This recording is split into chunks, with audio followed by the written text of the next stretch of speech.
Olá, bom dia, boa tarde, boa noite. É, Bom, nesta semana eu li Édipo Rei, de Sófocles.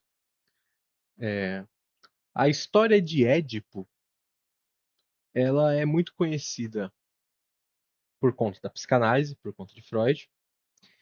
E depois de ler a obra, eu fiquei com um ódio muito profundo da psicanálise, porque o fato de que Freud ter popularizado a história, popularizado parte da história pelo menos, né, digamos, o final da história, para construir sua teoria, me deixa muito triste porque ela é uma história. Quando eu fui ler Édipo Rei, eu achei uma história muito boa, mas que infelizmente eu já tomei spoiler. E praticamente todo mundo já tomou spoiler, porque é uma obra conhecida, né? A história ela é minimamente conhecida por conta da psicanálise. Então, minha recomendação é: se você não conhece a história de Édipo, nada, nunca ouviu falar, não veja esse vídeo, vá ler a história, porque ela é muito boa. Mas se você já conhece, nem que seja minimamente pela psicanálise, eu pretendo discutir um pouco a história neste vídeo. Começando por um breve resumo da obra, a história começa com Édipo, rei de Tebas, e apesar de ser muito amado pelos seus pelos seus cidadãos, né? É, a cidade de Tebas está sofrendo muitas tormentas. E para isso, Édipo manda um emissário ir ao templo de Apolo, o oráculo de Delfos, famoso oráculo de Delfos. O oráculo de Delfos, que é conhecido por ter escrito em sua entrada: Conhece-te a ti mesmo. Manda um emissário lá para que o oráculo lhe oriente a como resolver essas tormentas da cidade. Quando esse emissário volta, ele diz para Édipo: ora, a cidade está sofrendo tormentas porque o assassino do antigo rei ainda está vivo. Daí então Édipo fala assim: não, então a gente vai atrás desse cara para matar ele, né? E libertar a cidade do sofrimento. Édipo se tornou rei de Tebas na medida em que ele desvendou o enigma da esfinge, que estava a esfinge por sua vez estava atormentando a cidade, matando vários moradores, e, e o e Édipo foi quem expulsou a esfinge, resolvendo seu enigma. Afinal, a esfinge é uma criatura que chega numa numa pessoa, ela lhe faz um enigma, e se a pessoa não sabe resolver o enigma, a esfinge o devora. O Édipo conseguiu resolver o enigma da esfinge e assim a expulsou da cidade de Tebas. Mas enfim, mediante essa tormenta que Tebas estava sofrendo devido à maldição da morte do antigo rei, é, Édipo foi atrás de encontrar o tal assassino do rei Laio, o antigo rei. Dada a situação, seu cunhado ele lhe orienta: bora, você pode falar com o profeta Tiresias, que é um profeta que já nos ajudou antes. E daí fala: tudo bem, falarei com o profeta. Chegando ao profeta, Édipo, o profeta Tiresias é um homem velho e cego. Ele pergunta para o Tiresias: olha, quem matou o rei Laio? Quando assim o pergunta, Tiresias fala assim: olha, eu acho que é melhor eu não responder essa pergunta. Daí o Édipo fala assim: bom, por quê? Porque você é um cúmplice? Você tá armando com o cara que matou o rei? Ele fala assim: não, não é por isso, é porque eu acho que você não vai querer ouvir a resposta. Daí o Édipo fala assim: bom, eu quero ouvir a resposta, eu tô aqui te perguntando quem que matou o rei, me responda. Daí o Tiresias fica relutante, alguma hora ele cede e fala assim: olha, então tá bom, quem matou o rei Laio foi você, Édipo. E daí o Édipo surta. Ele diz: não, não fui eu que matei o rei. Você está me acusando de trair meu próprio país e não sei o que, não sei o que, não sei o que lá. Daí o Tiresias fala assim: não, eu tô falando a verdade. Se você quer acreditar ou não, aí é contigo, né? Mas eu tô falando a verdade, você que matou o rei. E daí o Édipo, surtado com essa situação, fala assim: bom, você é um traidor, você deve estar de cúmplice desse assassinato, você vai ser executado. E nesse instante, mediante essa situação, diante essa afronta de Tiresias, Édipo surta. Ele começa a suspeitar que seu cunhado, que indicou que o Édipo falasse com Tiresias, fala assim, bom, meu cunhado deve ser cúmplice disso aqui também, né? E daí ele foi lá contestar o cunhado, eles entram em confronto, né, começam a discutir. Mas enfim, a história se desenvolve e pulando para o final a título apenas de chegar no que importa, a história de Édipo é: o rei Laio, ele certa vez foi ao oráculo de Delfos e o oráculo lhe disse que seu filho o mataria e então se casaria com a sua esposa, no caso a mãe da criança. Mediante essa profecia, o, o rei Laio preventivamente decidiu tentar se livrar da criança, né? Então ele mandou um emissário para pegar essa criança, amarrar e se livrar dela. O emissário, com dó, decidiu não matar a criança. Ele pegou a criança, amarrou ela numa árvore, amarrou ela pelos pés numa árvore e deixou ela lá. Essa criança foi acolhida por cidadãos de outra cidade vizinha chamada Coríntios.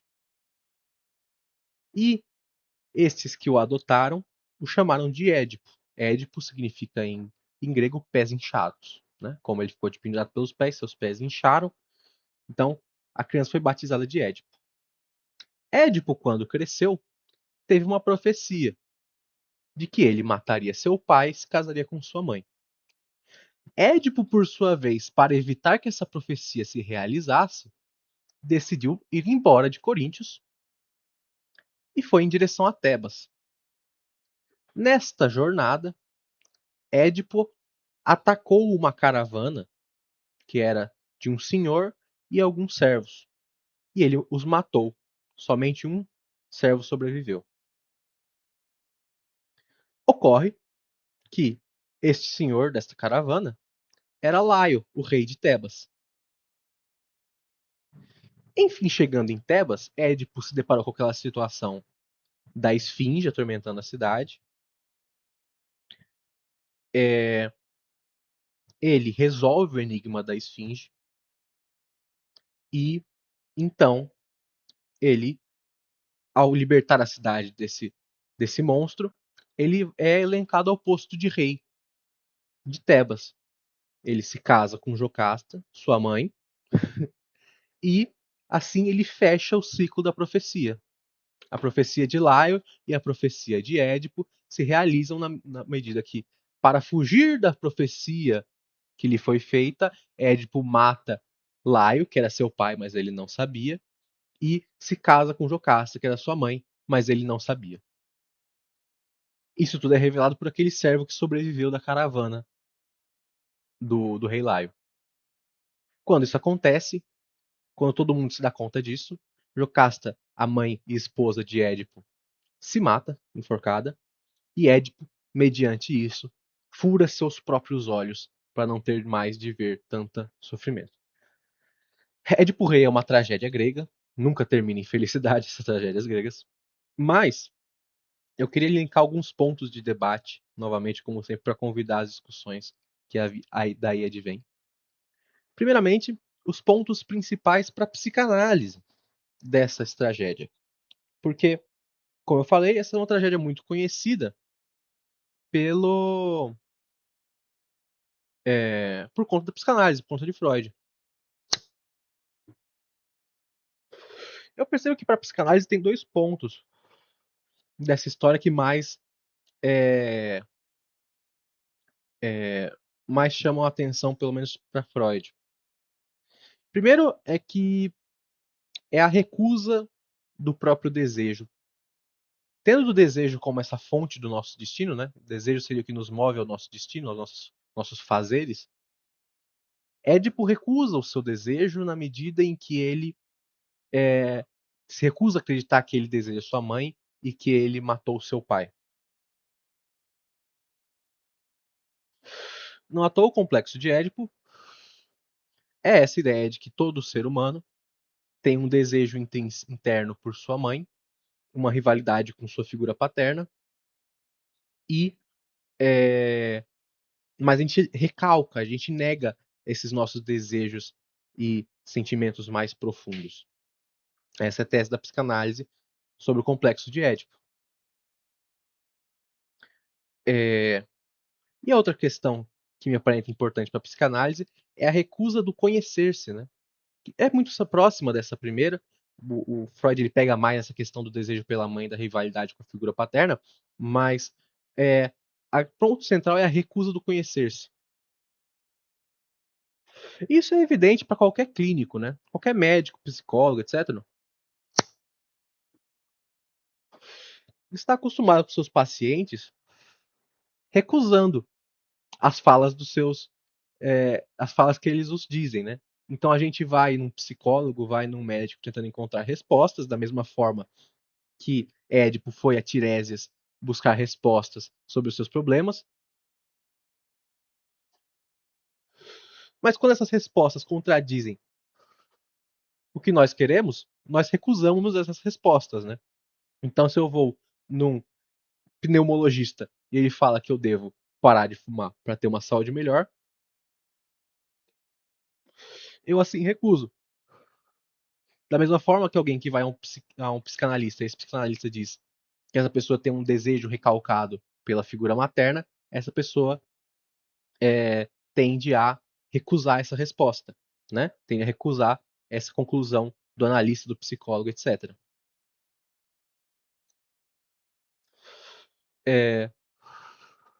Então, creio que por isso que chame a atenção a Freud, porque o clínico, né, ele se coloca nessa postura de Tiresias. Ele é cego na medida em que ele não sabe como é a vida de, de seu cliente na pele, né? Ele não sabe como é a vida da pessoa, ela sabe apenas os relatos da pessoa sobre a sua própria vida. Então, nesse sentido, ele é cego. Ele é sábio na medida em que ele conhece acerca do objeto de seu estudo, um pneumologista do pulmão, um cardiologista do coração, um psicólogo da psique, mas o seu paciente, mesmo sabendo disso, ele recusa a informação que vem de seu analista, psicólogo, médico, etc. Então, assim, esses são os principais pontos da história de Édipo que abstrai a psicanálise. Para mim, os pontos principais que eu abstraí, que como eu falei, eu achei uma obra muito gostosa de se ler, normalmente recomendo que todos leiam, ligam-se muito com aquilo que eu comentei no vídeo sobre liberdade. O primeiro ponto que eu destaco é que ao longo da história, o que ela nos mostra tanto na vida de Laio quanto na de Édipo, é que na tentativa de impedir nosso destino, nós o causamos. Isso se liga com o que eu sempre falo de determinismo. Aquilo que a gente vai fazer é determinado por uma série de consequências que nos escapam. Mas nós gostamos de acreditar que somos livres. Então, nós gostamos de acreditar que temos alguma ingerência sobre a nossa vida. E como eu comentei naquele vídeo, de certa forma temos, mas essa ingerência ela não é uma liberdade absoluta. A gente não pode fazer e ser o que a gente quiser. Nós somos, de certa forma, destinados ao que vamos fazer. Se eu sou filho de físicos, isso me tornou mais apto a me tornar hoje um estudante de matemática. Da mesma forma que eu, não sendo um homem alto, eu não tenho as condições de algum dia me tornar um grande jogador de basquete, né? Então, a gente pode até tentar impedir o nosso destino, mas ele vai chegar e isso é trágico. Outro ponto que eu trago é a contradição entre a verdade e o nosso orgulho. Nós recusamos a verdade na medida que ela nega as nossas visões de nós mesmos, né? A nossa visão de nós mesmos, o nosso orgulho, muitas vezes nos impede de ver a verdade. Édipo não queria se ver um assassino. Ele não queria se ver culpado da morte do antigo rei. Ele não queria se ver como responsável pela tormenta que Tebas passava. Mas a verdade, seguindo a ideia de que é, realmente as maldições da cidade ocorriam pela, pela traição de Édipo ao seu pai, isso lhe assustava, né? Como eu comentei, isso relaciona com o que eu comentei da recusa do conhecer-se, para psicanálise, mas aqui é uma questão que eu estou mais querendo elencar, é como a gente é muitas vezes traído pela visão que temos de nós mesmos, né? Nosso orgulho, nossa recusa de nos vermos como os meros mortais, como meros seres falhos, como o que nós somos, né? Mero produto das nossas determinações. Esse orgulho nos trai e nos impede de acessar as verdades. Não muito distante disso, o que eu estou querendo dizer é que a razão tem um limite nas nossas emoções. Na medida que as nossas emoções nos, é, nos impedem de acessar a verdade, né? A gente se recusa a acessar a verdade na medida que isso fere nossas emoções. A razão ela é de certa forma limitada pelas paixões. É isso que eu sinto que parte do que quer dizer a história, porque Édipo é sempre visto como uma pessoa muito sábia, muito razoável, muito inteligente, afinal ele resolveu o enigma da esfinge. E o próprio enigma da esfinge, ela ela enuncia um pouco sobre isso, porque o enigma que a esfinge chegava era que qual é a criatura que anda com 4 pernas quando nasce, 2 quando adulto e com 3 quando velho.